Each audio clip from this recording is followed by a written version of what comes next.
नाम है श्याम सुंदर और नई वीडियो लेकर आया हूँ। यह वीडियो भाई बांग्लादेश फंसा, बाहर छोड़िए, रूस ने निकाल दिया हेकड़ी।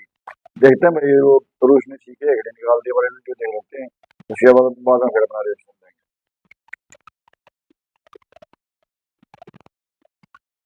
देखिए, बाप बाप होता है। बेटा कितना ही बड़ा हो जाए बाप के सामने, पर बाप का सम्मान करना उसका धर्म होता है। लेकिन बांग्लादेश अपने पिता की किए एहसानों को भूल चुका है। कैसे बांग्लादेश बना था वो भूल चुका है। और पिछले कुछ समय से बांग्लादेश में भारत विरोधी रुख काफी ज्यादा परेशान कर देने वाला रहा है। आखिरकार बाप को अपनी पर आना पड़ा और भारत ने इस पर पलटवार करते हुए रूस को बांग्लादेश के खिलाफ खड़ा कर दिया है। मामला यह है कि रूस बांग्लादेश में एक nuclear power plant project Rooppur nuclear power plant में भारी इन्वेस्टमेंट कर रहा था, निवेश कर रहा था। भारत ने रूस के साथ मिलकर बांग्लादेश पर अब दबाव बना दिया है और उसकी हालिया हरकतें जो वो कर रहा था उस पर जिम्मेदारी पूर्ण रवैया अपनाने के लिए प्रेशराइज कर दिया है।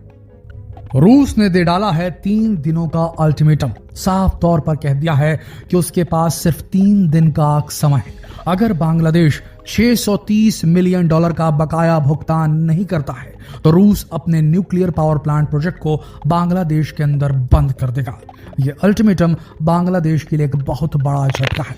Rooppur nuclear power plant project Bangladesh का सबसे महंगा प्रोजेक्ट माना जा रहा है और इसके बंद होने से बांग्लादेश की इकोनॉमी, अर्थव्यवस्था और सबसे इंपॉर्टेंट पावर सेक्टर, इनकी बिजली मिलने का जो प्रोसेस है, इसे बहुत बड़ा झटका लगेगा।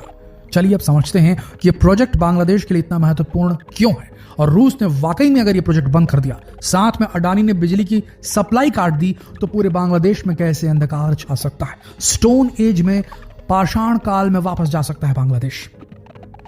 Rooppur nuclear power plant project Bangladesh के लिए एक बड़ा सपना है दोस्तों। इसके पूरा होने पर बांग्लादेश में लगभग 2400 मेगावाट की बिजली का उत्पादन होने की उम्मीद है।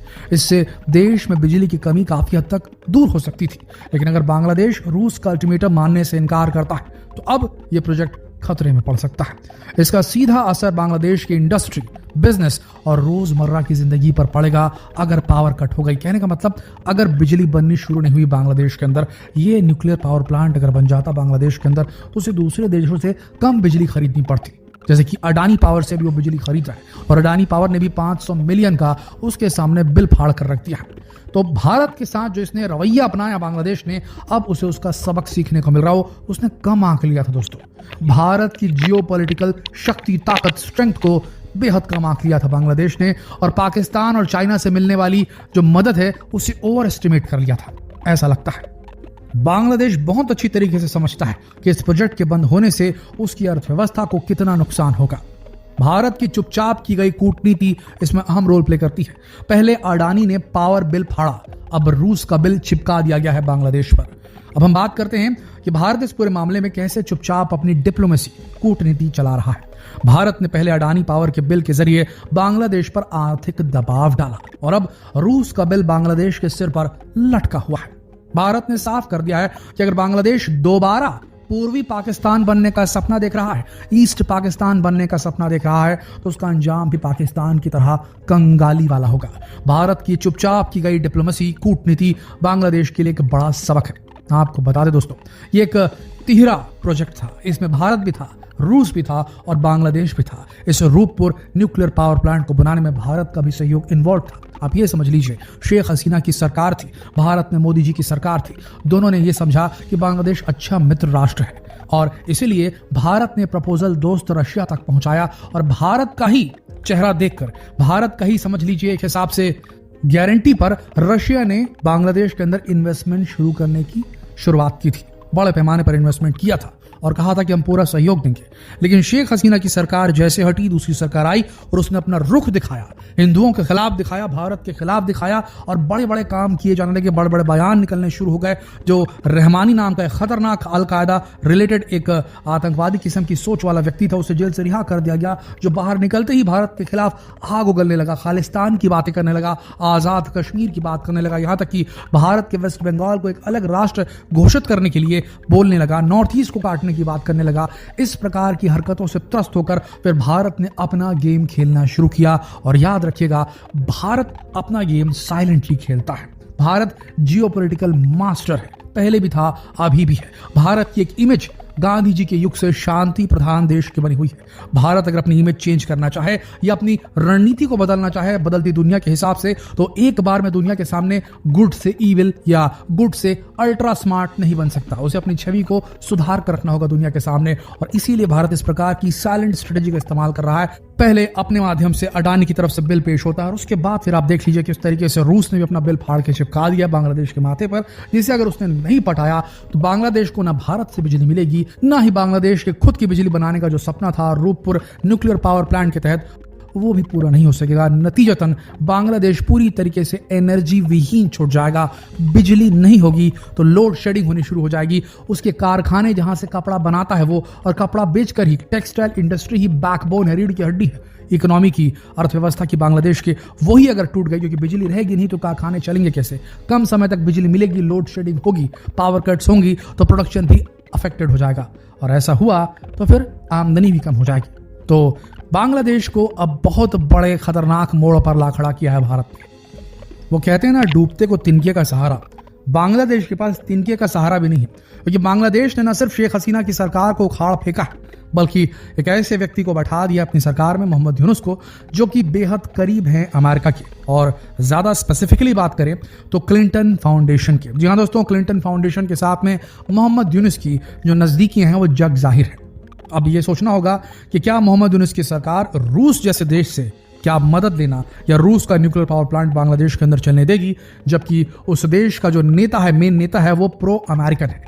बांग्लादेश के अंदरूनी राजनीति में एक और बड़ा मुद्दा है नोबेल पुरस्कार विजेता मोहम्मद यूनुस की क्लिंटन फाउंडेशन से नजदीकियां। ये माना जा रहा है कि यूनुस रूस के इस न्यूक्लियर पावर प्लांट के पक्ष में नहीं है। अगर यूनुस ने अपने प्रभाव का इस्तेमाल करके इस प्रोजेक्ट को रुकवाया तो बांग्लादेश में पावर कट्स की समस्या और गंभीर हो सकती है। इसका सीधा असर आम नागरिकों पर पड़ेगा और देश में इंस्टेबिलिटी, अस्थिरता का माहौल बन सकता है। बांग्लादेश ने गलत आकलन कर लिया दोस्तों, उसका एनालिसिस में बहुत बड़ा फॉल्ट आ गया, पैरालिसिस हो गया उसके एनालिसिस में। भारत की ताकत को किया अनदेखा। बांग्लादेश ने भारत की वैश्विक भू राजनीति में बढ़ती ताकत को नजरअंदाज कर दिया है। उसने पाकिस्तान और चीन से उम्मीद बांध ली है कि वे उसकी मदद करेंगे, लेकिन हकीकत यह है कि पाकिस्तान खुद आर्थिक संकट से जूझ रहा है और चीन भी अपनी आंतरिक समस्याओं में उलझा हुआ है। इस स्थिति का सीधा असर बांग्लादेश की लीडरशिप और वहां के नागरिकों पर पड़ने वाला है। बांग्लादेश को समझना होगा कि उसकी वास्तविक ताकत भारत के साथ अच्छे संबंधों में है, ना कि उसके विरोध में। आखिरकार ये कहना गलत नहीं होगा कि बांग्लादेश के लिए भारत ही एकमात्र सहारा है। अगर बांग्लादेश को अपने भविष्य को सुरक्षित रखना है तो उसे जल्द से जल्द समझना होगा कि भारत इस क्षेत्र में उसका सबसे बड़ा दोस्त हो सकता है। अगर बांग्लादेश ने भारत से दूरी बनाए रखी तो उसे एक अस्थिर सरकार, अस्थिर लोकतंत्र का खामियाजा भुगतना पड़ सकता है। इसीलिए जितनी जल्दी बांग्लादेश इस हकीकत को समझे उतना ही उसके लिए बेहतर होगा। तो दोस्तों, ये थी आज की हमारी कहानी, जिसमें हमने जाना कि कैसे जियोपॉलिटिक्स मूव्स के जरिए भारत और रूस ने बांग्लादेश को घेरने की कोशिश की है। हमें उम्मीद है कि आपको ये वीडियो पसंद आया होगा। अपने विचार और सुझाव हमें कमेंट्स में जरूर बताएं, और अगर आपको हमारी मेहनत सही लगी तो इस चैनल को सब्सक्राइब करना आप ना भूलें। धन्यवाद। तो दोस्तों, कैसी लगी वीडियो? वीडियो थी बहुत बढ़िया भाई। ये जितना भी मतलब ये तख्ता पलट हुआ है, शेख हसीना गलमल बात के बिल्कुल बढ़िया संबंध थे।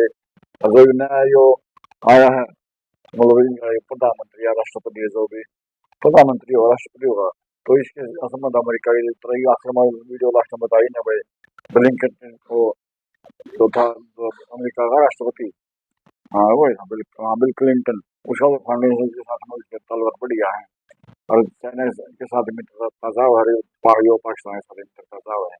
एंटी मतलब इंडिया यो मतलब उड़ा था तो अत्याचार करे है, तो भी ने भाषा हरकत करी है उस, और जो फिर ये रशिया बाकी माने है, ये मतलब रशिया की आड़ में बात ना मतलब जो अपना होगा ना वो सीधा बनाता है, वही दावे दे दे।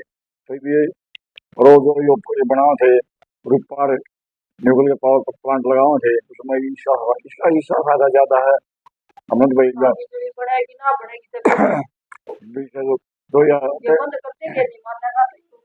टेक्सटाइल इंडस्ट्री पर क्या मतलब लगभग 18 टकी हुई है इसकी बांग्लादेश की।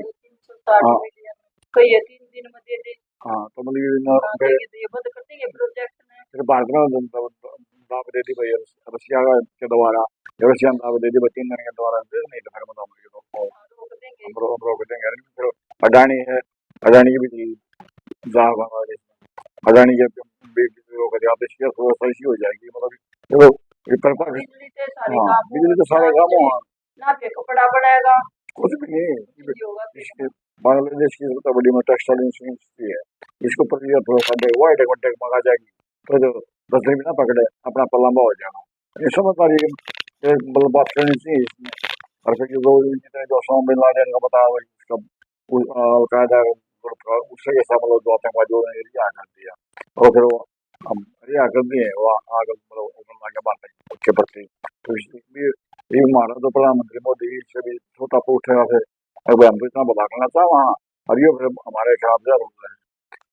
तो दोस्तों किसी लाइक वीडियो लाइक कर दियो, शेयर कर दियो, सब्सक्राइब कर दियो और वीडियो लिंक मिल जाएगा डिस्क्रिप्शन में। मिलते हैं नेक्स्ट वीडियो के साथ दोबारा कल फिर से, तब तक के लिए बाय। Bye bye.